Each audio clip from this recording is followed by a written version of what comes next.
Joining me right now in a Fox Business exclusive, a member of the Senate Foreign Relations, Homeland Security, and Budget Committees, Ron Johnson, is with us. Senator, good to see you. Thanks very much for being here. Well, Maria, how are you doing? Good. What do you make of Joe Biden going to Saudi Arabia? I guess he wants to try to get the Saudis to do more to get gasoline prices down. We continue to see sky-high prices every day at another new high. Well, it's pretty pathetic that the President of the United States has to grovel to Saudi Arabia, hat in hand, because of the results of his policies. Let's remember the first or second day of office, President Biden canceled the construction of the Keystone XL pipeline, declared a war on fossil fuel, which has driven up the price of energy, given us record gasoline prices. We were energy independent. Remember, that was a bipartisan goal for decades in this country to become energy independent. We finally became energy independent. And along with blowing up the border, President Biden blew that up as well. So now he's going to Saudi Arabia, begging them to drill and produce the oil that we could be producing here in America. It's pathetic. It's sad. Well, I mean, the policies out of this administration seem to be causing harm across the board, not just foreign policy decisions with regard to Saudi or China, the open border, but also economic policies, given this 40-year high inflation. What can you do about it? Well, we are witnessing President Biden, as President Obama before him said, they're going to fundamentally transform America. And now, of course, we're seeing what that looks like. It's open borders. It's 40-year high inflation. It's record gasoline prices, rising crime, the indoctrination of our children through so many of our schools. So what we need to do is we need to win elections. We need to win in November 2022 so we can put a stop to this destructive agenda, because what they're doing is they're fundamentally destroying this country. So we need to win elections. And then 2024, we have to elect a Republican president, start turning things around, focusing on the safety and security of our communities, of our homeland, of our nation. We need to have sensible tax policies, sensible regulations, a sensible energy policy, go back to energy independence. There's so many things that are just basic, that are common sense we can do, but this administration is doing the exact opposite and weakening this country.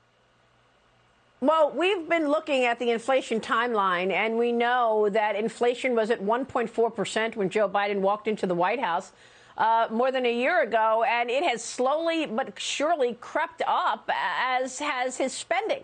And now you don't really see any acknowledgement that it is about his spending. He signed into law the $1.9 trillion COVID relief package in March. The Democrats pushed the Build Back Better agenda in the middle of the year last year, $5 trillion there, another $1 trillion infrastructure package. But now the White House is canceling nearly $6 billion in student loan debt. That's 560,000 students this week will get their debt eliminated. Anybody who enrolled in the now defunct Corinthian colleges. Senior administration's officials say that they hope more debt forgiveness is on the way as well before the midterm election, Senator. Even the Washington Post editorial board called them out, saying that the president's apparent plan would still be an expensive and inequitable election year stunt. Your thoughts? Well, Democrats are experts at making more Americans dependent on government while they are mortgaging our children's future. And this is just another example of that. You talked about inflation. There's no doubt about it that trillions of dollars in deficit spending is one of the causes. But also, when you declare war on fossil fuel, you drive up the cost of energy and gasoline. That adds fuels inflation. And then you spend it on programs that allow people to stay on the sidelines and not enter the workforce. Here in Wisconsin, there's not a manufacturer in Wisconsin that can hire enough people to fill out the shifts, so they can't meet the demand for their products, so we have fewer products. So way too many dollars chasing too few goods while we're driving up the cost of energy, which is a huge component of most goods. And the student loan forgiveness program is grossly inequitable. What do you say to people who paid off their student loans, or people that never went to college? You know, student loans are held by about 13% of the American population. There's no doubt about it. This is an election year gimmick to buy votes, to make more Americans dependent on government and mortgaging our children's future. It's really sad.